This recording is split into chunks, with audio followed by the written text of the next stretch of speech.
English Tim here. Today I'm doing part 2 of my video on the different ways to get your technology up in War and Order. Now, when I started this, I was just doing a brief list because I thought there were 5 or 6, and it turned out I was way off. When I actually started counting them, there are loads. So what are we looking at? 25 different ways of raising your stats. So I'm going to take you through now. If you check out part 1, I'll put the link up above, and if you check that out, that is all the skills which you can't switch on and off. Those are the skills that you upgrade once and they just stay. Today I'm going to be covering the other half of the skills. These are ones which you can turn on and off, switch items, and it sort of affects whether you're going to be going gathering or whether you're going out fighting. You need to choose the best ones for what you're doing. So, achievements. First up, now this is one which I didn't actually know about at the start. Somebody told me about it, and really happy to know how they work because they don't get switched on automatically. So if we go to the game, and if we go to Lord Info at the bottom,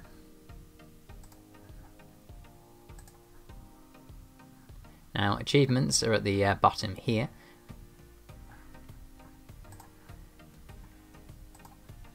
Now, achievements, these are things that you just progressively start building up. You can click on each one and see what you need to do to upgrade these achievements. So this one is upgrading your castle. We'll start opening up the next level achievements. You can also check how far that each of these take the different skills.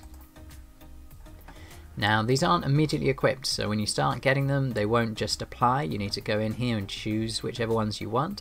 So choose the ones that are your favorite for what you're about to do.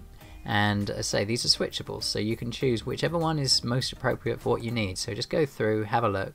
There are some more sort of unusual ones, so raising your wounded limit. So what else have we got? Healing speeds. So yeah, if you're about to do a big heal, then MVP can be a really helpful one. So just go through the list and see what's the best for you. And also you can check out what targets you have. So Monster Slayer, you might not be killing enough monsters. You say, oh, I should really be doing more of that. So you can target whatever it is you want to improve to get hold of these skills.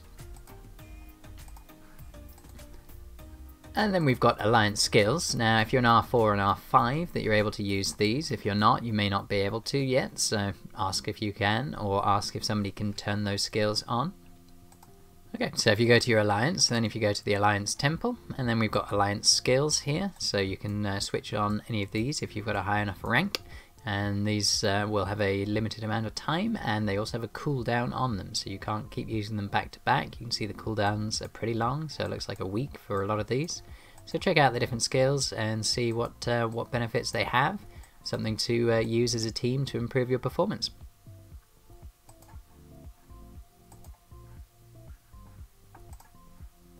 And then we've got artifacts. So if we go to the artifacts now, you've got the basic stats. So that is under the Fortify branch here. That will improve the stats for the items that you've already got. So this will improve your attack boost, for example, by upgrading to the next level. And then we've also got the ability to refine. So this will open up the next star level of the skills. So if you've got enough of the fragments of these items, you can then refine it, make it the next star level up, and that will give you a whole new category of skills that you can improve.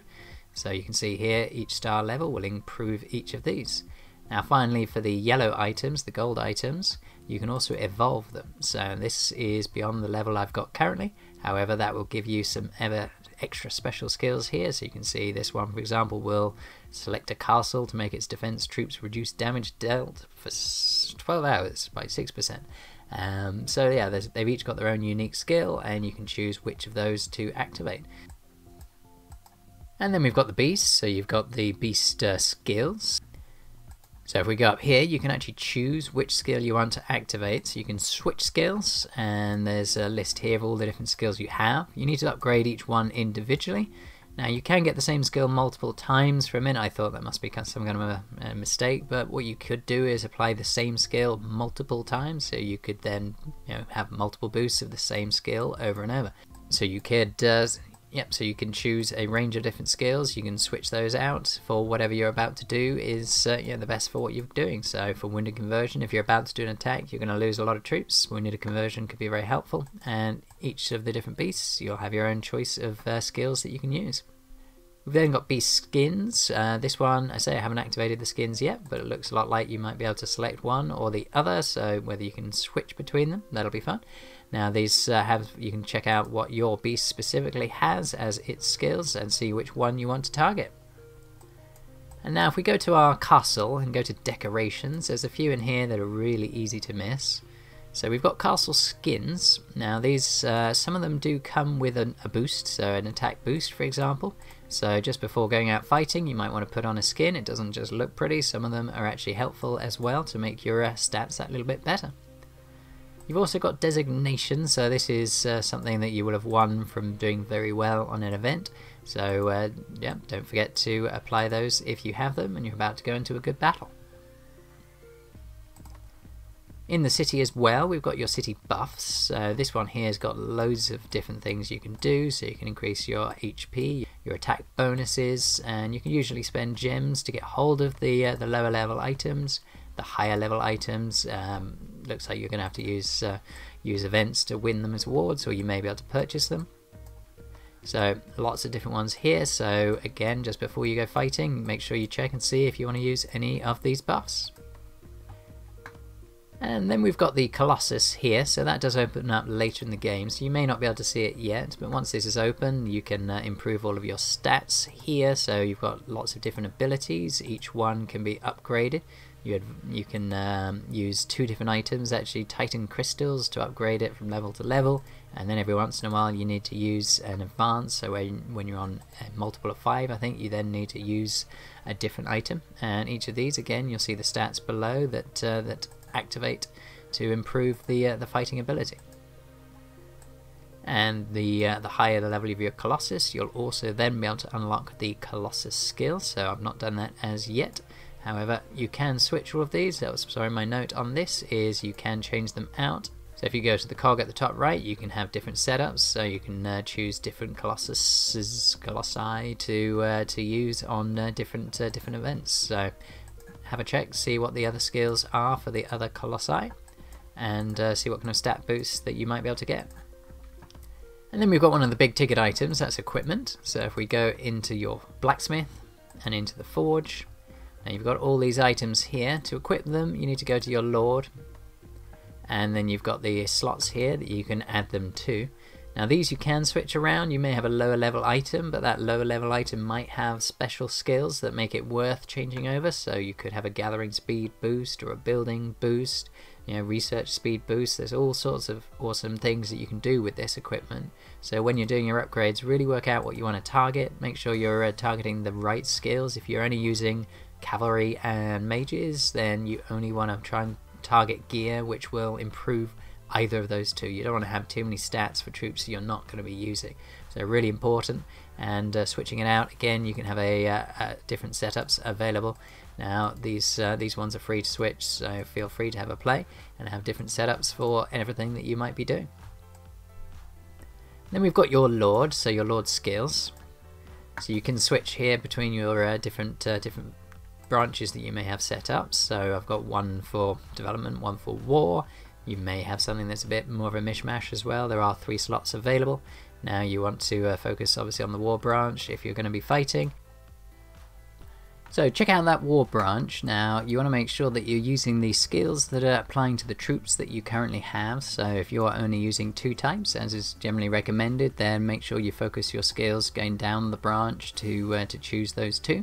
Make sure you do track where it's going to go. You can see the pathways here, so follow the pathways and plan before you start doing it. It's quite expensive resetting these skills. It's 1,000 gems each time if you don't have an item, and if you can keep working your way down, then you've got some exciting ones like Battle SOS, which will give you only wounded. If you attack somebody's city, then you won't get any permanent deaths whatsoever when you use the Battle SOS skill.